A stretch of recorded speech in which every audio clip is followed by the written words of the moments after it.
Hi hello friends, welcome back to my channel. ఎవరైనా వీడియోని కొత్తగా చూస్తున్నట్టయితే సబ్స్క్రైబ్ చేసుకోండి, అలాగే లైక్ చేయండి, పక్కనే ఉన్న బెల్ ఐకాన్ని క్లిక్ చేయండి. ఈరోజు వీడియోలోకి వెళ్ళినట్టయితే, ప్రేమ ఇలా అంటుంది, ఎందుకురా కోపం చూపిస్తావు, మనసులో ఇంత ప్రేమ పెట్టుకొని అంత కోపం చూపిస్తున్నావు అని అంటుంది ప్రేమ. ఇక సేన భద్రావతి ఇలా అంటూ ఉంటాడు, చా ఏంటక్క ఇది, మనం ఒకటి అనుకుంటే ఒకటి జరుగుతుంది. అప్పుడు భద్రావతి ఇలా అంటుంది, రేయ్ ఏం జరిగినా సరే నా మేనల్లుని బెయిల్ తీసుకొని రావాలి అంటుంది. లాయర్ కూడా రావద్దు అన్నాడు కదక్క అంటే, అసలు ఆ రోజు మనం చెప్పినట్టు చేసి ఉంటే ఈరోజు విషయం వేరేలా ఉండేది. ఆ రామరాజు గారిని దెబ్బ కొట్టడానికి వాని కూతుర్ని పెళ్లిపీటల మీదికి తీసుకొని రారా అంటే వాడు తీసుకురాలేదు. అప్పుడు తీసుకొచ్చుంటే వాడు కుమిలి కుమిలి చచ్చేవాడు అని చెప్తే వీడు ప్రేమిస్తున్నాను అని ఆ అమూల్య మెడలో తాళిని వేసుకొని మన ప్లాన్ అంతా రివర్స్ చేశాడు. చి అంటూ భద్రావతి అప్పుడు అంత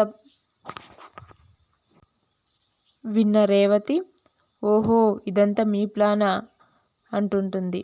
మీ కక్షలు మీ పగలకి నా కొడుకుని బలి చేస్తున్నారు అన్నమాట అని అంటుంది.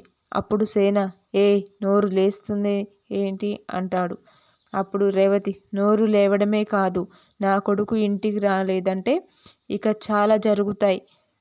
ఓహో పక్క వాళ్ళని ఎలా దెబ్బ కొట్టాలని మేము ఆలోచిస్తుంటే మధ్యలో నీ గొడవ ఏంటే అంటే నా కొడుకు కోసం నేను పడ్డ ఆరాటం మీకు గొడవలాగా కనిపిస్తుందా? అవునులేండి, తెల్లారి లేస్తేనే గొడవలు పడే మీకు అంతకన్నా ఇంకేమి అనిపిస్తుంది, చి అంటుంది. అంటాడు సేన. ఆగు సేన అని భద్రావతి, చూడు రేవతి అన్న వరుసంగా గొడవ పెద్ద చేయకు, పని వాణ్ణి ఎలాగనైనా బయటికి తీసుకురావాలని మేము మాట్లాడుకుంటున్నాం. ఇంకా ఆలోచించేదేంటి, పోలీస్ స్టేషన్లో చెప్పారు కదా ఆ రామరాజు రాజీ పడితే వదిలేస్తామని అంటే మమ్మల్ని వెళ్ళి ఆ రామరాజు గారి కాళ్ళ ముందు తల దించుకొని మా అబ్బాయిని విడిపించు అని అడుక్కుంటామంటావా? అది జన్మలో జరగదు. మరి నా కొడుకు ఎలా బయటికి వస్తాడు?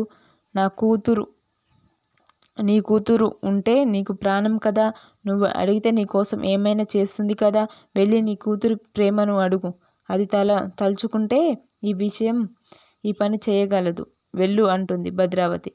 రేవతి, అడుక్కుంటాను, నా కొడుకు కోసం నా కూతుర్ని నేను వెళ్ళి అడుక్కుంటాను, అవసరమైతే దాని కాళ్ళు పట్టుకుంటాను అంటుంది. అప్పుడు సేన, చి రోజు రోజుకి దిగజారిపోతున్నాం. ఇక అక్కడ భాగ్యం వాళ్ళ కంచంలో దోసె చట్నీ వేసుకు నీకో ముక్క నాకో ముక్క అని అంటాడు భాగ్యం వాళ్ళ భర్త. ఆవిడ గారు నీకో ముక్క నాకో ముక్క అంటాడు. ఈ ప్రేమలంక ఏం తక్కువ లేదు, మన ప్రేమ కథ మినప్పలో కలిసి ఇడ్లీ రవ్వలాగా చరిత్రలో నిలిచిపోతుంది భాగ్యం, నీకో ముక్క నాకో ముక్క అని అంటాడు. ఇక వల్లి ఫోన్ చేస్తుంది భాగ్యం వాళ్ళకి, చేయాలనుకుంటుంది.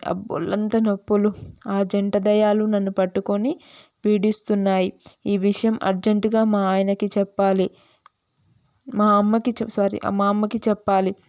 అబ్బా అమ్మ ఫోన్ చేయగానే ఏమంటాడు, అక్కడంతా కుశలమే. ఒక అమ్మకు ఫోన్ చేయగానే అక్కడంతా కుశలమేనా, ఉభయ కుశలమేనా అని చెప్పు భాగ్యం, ముందు స్పీకర్ పెట్టు, మీ నాన్న ఏమో అంటున్నాడే, అదే నువ్వు అమ్మో ఇంకొక పాలి కుశలమేనా అడిగితే పూలకుండి తెచ్చి మీ ఇద్దరి నెత్తి మీద కొట్టేస్తాను. అదేంటే అమ్మడు అంత కోపంగా ఉన్నావు, ఏం జరిగింది ఇప్పుడు అడుగు, అంతా అయిపోయాక ఏమైనా ఏమైంది అని ఇప్పుడు అడుగు. నా జీవితం నాశనం అయిపోయింది. పాత చీర తాగ సిరిగిపోయింది. అయ్యో, మీరే మొత్తం మీరే చేశారు. అట్లా మాట్లాడుతున్నావేంటి? అసలు ఏం జరిగిందో చెప్పు. ఇక ఏం జరగాలి? నా కొంప నర్మద గుప్పెట్లోకి వెళ్ళిపోయింది. దానికి మొత్తం తెలిసింది. బాబోయ్, ఇదంతా మీ పని. తెలిసిపోయిందా? ఈ వాయిస్ రికార్డు నీ వద్దు పెట్టుకొని నీకు చుక్కలు చూపించడం మామూలుగా ఉండదు. ఏంటే అమ్మడు, నువ్వు చెప్పిందంతా నిజమేనా? ఊళ్ళో ఉన్నయ్య మొర్రో అని మొత్తుకుంటే ఒళ్ళంతా ముర్రో అనేటట్టు వాయించారంటే నిజమా అంటావేంటే? నాతో చెడుకులు ఆడుకున్నారు. నా సంసారానికి డెడ్లైన్ గీసేశారు. ఏదో ఒకటి చేసి నన్ను ఆ బక్కదాని చేతిలోంచి, పొట్టిదాని చేతిలోంచి కాపాడమ్మా అంటుంది వల్లి. ఏ క్షణం వాళ్ళు ఆ వాయిస్ రికార్డు ఇంట్లో వాళ్ళ ముందు చూపిస్తారో అలాగే నా మొగుడు ఇంట్లోంచి గెంటేస్తాడో అని నా చిట్టి గుండె టెన్షన్తో దడదడ కొట్టేసుకుంటుంది. అబ్బా ఆగవే, నువ్వు కంగారు పడి నన్ను కంగారెట్టకు. నన్ను కొంచెం ఆలోచించుకో, బాగా ఆలోచించుకో. ఈ లోపుగా నన్ను తట్టాబుట్ట సదిరి పంపించేస్తారు. అప్పుడు ఇద్దరం కలిసి అష్టాచెమ్మ ఆడుతూ తీరిగ్గా ఆలోచిద్దాం. చూడమ్మడో, నా అనుభవంతో చెప్తున్నా విను. ఆకారం చేతిలో ఉన్న ఆ నర్మదా ప్రేమ అందరి ముందు పెట్టకుండా నీతో ఆడుకుంటున్నారంటే ఇంకేదో పెద్ద ప్లానే వేసి ఉంటారు. వాళ్ళు బయట పెట్టేలోగా కంగారు పడి నువ్వే బయట పడిపోకు. వాళ్ళిద్దరిని ఆడిచ్చినట్టు ఆడి సద్దు మరిగేలా చూడు. మిగతాది తర్వాత చూద్దాం. నువ్వు కంగారు పడకు, నేనున్నానుగా. ఇక్కడ నర్మదా ప్రేమ ఎక్కడ నా బండారం బయటెట్టేస్తారో నా మొగుడికి తెలిస్తే అడలి సస్తుంటే కంగారడక అని అంటావేంటి బుర్ర లేకుండాను? అలా కాదే అమ్ముడు. ఏచ, నా సావేదో నేను చేస్తాలే. ఫోన్ పెట్ట.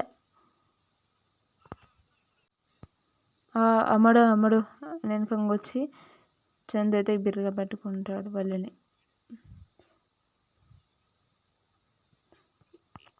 ఏంటి మేడం రుసరుసలాడిపోతున్నారు? ఏమైంది ఏంటి?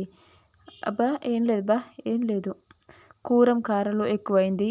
అత్తయ్య మామయ్య గారు ఏమనుకుంటారేమని అమ్మకు ఫోన్ చేసి చెప్తున్నాను అంతే. మరి ఇంత అమ్ముతావు వల్లి? ఇంత చిన్న విషయాన్ని కూడా కంగారు పడిపోవాలా? నేనున్నాగా అన్ని చూసుకోవడానికి వల్లి మనసులో అనుకుంటుంది. నువ్వు ఉన్నావనేరా బాబు. నిజం తెలిస్తే ఏం చేస్తావో ఏంటో అని నా పరిస్థితి. ఈ రొమాన్స్ ఏంటి? నా దరిద్రం. అందరు చూస్తున్నారు. బాగాలేదు. ఎవరు లేరులే వల్లి. అదిగో వస్తున్నారు. ఆట పట్టిస్తున్నావు కదా, దొంగ అంటూ నవ్వుతాడు చందు. ఇక వల్లి, నా బ్రతికేంట్రా బాబు ఇలా అయిపోయింది అంటుంది. ప్రేమ అయితే అక్క ఎక్కడున్నావని నర్మద దగ్గరికి వస్తుంది. నర్మదని బిర్రగాల్లుకుంటుంది. ఏమైందే, ఏం చేస్తున్నావే అని అడిగితే ఏదో పైకి లేపేద్దామంటే అమ్మో చూడడానికి స్లిమ్గానే ఉన్నాగా, కానీ ఇంత బరువున్నావేంటి? అప్పుడు నర్మద, నేనెత్తుకొని గాల్లో తిప్పనా అంటుంది ప్రేమని. ముందు నీ చిరునవ్వుకి ఉన్న వెనక దాగున్న సంగతి ఏంటో చెప్పు అంటుంది. రాత్రి ధీరజ్ నా మీద బెడ్షీట్ కప్పాడక్క, కొంచెం మారినట్టే అంటావా? నా మీద కోపం తగ్గుతుందంటావా? అప్పుడు నర్మద, ఛాన్సే లేదు. అదేంటక్క అంత మాట అనేసావు? నీలాంటి ముద్దుల చెల్లెని తన మొగుడు దూరం పెట్టే ఛాన్సే లేదు అని అంటుంది. త్వరలోనే అర్థం చేసుకుంటాడు అంటున్నా. అప్పుడు ప్రేమ, థ్యాంక్స్ అక్క అంటుంది. ఇక రేవతి బయటకు వచ్చి అమ్మ ప్రేమ అంటుంది. వల్లి ఏమో ఈ సైకో అక్క చెల్లెలు ఎక్కడున్నారో, ఏం ప్లాన్ చేస్తున్నారో అంటుంది. ప్రేమ ఏమో రేవతి పిలవగానే అమ్మ అంటుంది. రేవతితోని మాట్లాడేది ప్రేమ చూసి, ప్రేమ రేవతి ఇద్దరు ముగ్గురు మాట్లాడుకుని వల్లి చూసి, అమ్మ ప్రేమ ఇప్పుడు వలలో చిక్కారే అని అంటుంది వల్లి. నాకు టార్చర్ చూపిస్తారా? మీ తాట తీస్తా ఉండండి అని అంటుంది. అంతలోనే వేదవతిని చూసి అత్తయ్య ఇట్రండి అంటుంది. ఏంటే ఎక్కడికి అంటుంది వేదవతి. వచ్చి చూడండి అత్తయ్య, అయోధ్య లాంటి మన ఇంట్లో ఉంటూ ఆ చాకిని డాకిని దయ్యాలు ఎలా ఆ రాక్షసులతో చేతులు నడుపుతున్నారు చూడండి, రండి. వాళ్ళిద్దరిని ఊరికే వదులుకండి అత్తయ్య, రండి అంటుంది. అప్పుడు వేదవతి వల్లి చెంప పలగొడుతుంది. అదేంటత్తయ్య నన్ను కొట్టారు? కొట్టారా? చంపాలా? వాళ్ళెవరు? నాతో శత్రువులు. వాళ్ళు వెళ్ళకపోతే నాకేంటి? చూడమని నన్ను పిలిచి మరిస్తావా? అమాయకురాల, పోవే అవతలికి అని అంటుంది వేదవతి. అప్పుడు ఏమన్నారు మన శత్రువులు అంటుంది, నా చెంప పగలగొట్టేస్తుంది. అబ్బా అంటుంది. ఏంటో అత్తయ్య ఈ మధ్యలో అస్సలు అర్థం కావట్లేదు. ఇక రేవతి, ప్రేమ ప్లీజ్ అమ్మా, ఈ టైంలో నువ్వు తప్ప ఇంకెవరు హెల్ప్ చేయలేరు, ఒక్కసారికి హెల్ప్ చేయమ్మా అంటుంది. అమ్మ నువ్వు 100 సార్లు అడిగినా ఈ విషయంలో నాది ఒకటే సమాధానం, నేనేం చేయలేను. ఒకవేళ చేయగలనా చేయలేను. నీకు ఒక కూతురు ఉంది కదమ్మా, నీ కొడుకు ఇంకొక కూతురు జీవితం నాశనం చేయాలని చూశాడు. అలాంటి వాడిని క్షమించమని ఎలా అడుగుతున్నావమ్మా? అమూల్యకి న్యాయం జరగాలి, వాడు చేసిన తప్పుకి శిక్ష పడాల్సిందే అంటుంది. అంతలోనే భద్రావతి వచ్చి ప్రేమ చెంప పగలగొడుతుంది. అబ్బా అంటూనే నర్మద, ఏంటండి ఇది, తప్పు చేసింది మీ మేనల్లుడు అనగానే భద్రావతి, నువ్వు మాట్లాడకు. ఏంటి, వాడు చేసిన నేరానికి శిక్ష పడాలా? నీ కంటికి పుట్టిల్లు రాక్షసుల కొంపలాగా రామరాజు ఇల్లేమో తోడబుట్టిన అన్నయ్య జైల్లో ఉంటే రవ్వంతన్న జాలి లేకుండా నీతులు చెప్తున్నావా? నీతులు అని అంటుంది. నా చెల్లెల్ని రామరాజు మాయం చేసినట్టు నిన్ను కూడా వాడి కొడుకు ఏదో మత్తు పెట్టేశాడే అంటుంది భద్రావతి. అందుకే ఇలా నీకు కూడా వాడి కొడుకు ఏదో మత్తు పెట్టేశాడే అంటుంది. అంతలోనే ధీరజ్ చూసి, వావ్ సూపర్ పర్ఫార్మెన్స్ అంటాడు. నాటకం అదిరిపోయింది, భద్రావతి డ్రామా కాపీ మా ఇంటి ముందర పెట్టేశారు పొద్దున్నే అంటాడు. తీయండి తీయండి అంటాడు. దుకాణం సర్దేయండి ముందు అంటాడు. ధీరజ్ అంటుంది భద్రావతి, నా మేనల్లుడిని అరెస్ట్ చేయించి నన్ను దెబ్బ కొట్టాడు అనుకుంటున్నావారా నువ్వు నీ బాబు? ఎగరండ్రా, ఎంత ఎగరదో అంత ఎగరండి, వాడిని బయటికి తీసుకొచ్చా చెప్తారా నా ఈ భద్రావతి ఏంటో అంటాడు. అబ్బచ్చా నాకు భయం వేస్తుంది, అబ్బో కాళ్ళు చేతులు చూడండి ఎలా వంకిపోతున్నాయో అంటాడు ధీరజ్.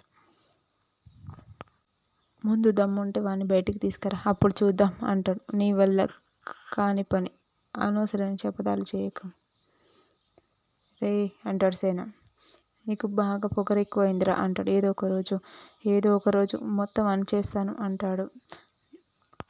అణిగిపోవడానికి, పిసికేస్తే నలిగిపోవడానికి నీ ఇంట్లో మొక్కననుకున్నావా లేదంటే కుక్కననుకున్నావా అంటాడు. కొడక తొక్కి పడేస్తా అంటాడు ధీరజ్. ఇలాంటి డైలాగ్ నేను చాలా చెప్తానురా, కానీ పనితనం చేతలో ఉండాలిరా. అది చేతకాకే కదా దొంగదారుల్లో రాజుకి ప్రయత్నిస్తున్నారు. ఇదిగో భద్ర, ఇవన్నీ అడ్డదారులు అనేందుకు డైరెక్ట్గా నాతో పట్లాడు, నీకేం కావాలో. నా మేనల్లు బయటికి రావాలి, 10 నిమిషాల్లో తీసుకొచ్చి నిలబెడతా, దానికోసం నువ్వేం చేయగలవు? ఏదైనా చేస్తా.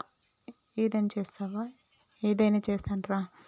మాటల్లో ఆ పౌరుషాన్ని అలాగే నిలబెట్టు అంటాడు ధీరజ్. అని నానా అని వాళ్ళ నాన్నని పిలుస్తాడు. అప్పుడు రామరాజు వాళ్ళ కుటుంబ సభ్యులందరూ బయటికి వస్తారు. ఏంట్రా ధీరజ్ అని వేదవతి అంటుంది. అమ్మ నువ్వు ఉండమ్మా నాన్న అంటాడు. మా నాన్న కాలు కడిగి ఆయన కాలు పట్టుకొని చేసిన తప్పులన్నిటికీ నువ్వు నీ తమ్ముడు క్షమాపణ అడగండి. మా నాన్న మిమ్మల్ని క్షమిస్తే 10 నిమిషాల్లో ఆ విశ్వగాడు ఇక్కడుంటాడు. ఏదైనా చేస్తానో చేయి భద్రావతి సేన అంటాడు. ఏంట్రా వాగుతున్నావు? మీ నాన్న కాళ్ళు కడిగి ఆ నీళ్లు నెత్తిన జల్లుకుంటే 10 నిమిషాల విశ్వగాన్ని బయటికి తీసుకొస్తావా? తల తెగినా పర్వాలేదు కానీ ఈ రామరాజుగాడి ముందు తల దించే ప్రసక్తే లేదు. అవసరమైతే నా ఆస్తంతా అమ్మి బయటికి తీసుకొస్తా కానీ కాళ్ళైతే పట్టుకోను. రే రామరాజు, నీ కొడుకుని రెచ్చగొట్టి మా ఇంటి మీదకి వదులుతున్నావు కదా, గుర్తు పెట్టుకో, నిన్ను మాత్రం జైలుకు పంపించకుండా వదిలిపెట్టనురా. ఇన్నేళ్ళు నా కుటుంబం ముందు నేను నా కొడుకులు ఉన్నారు.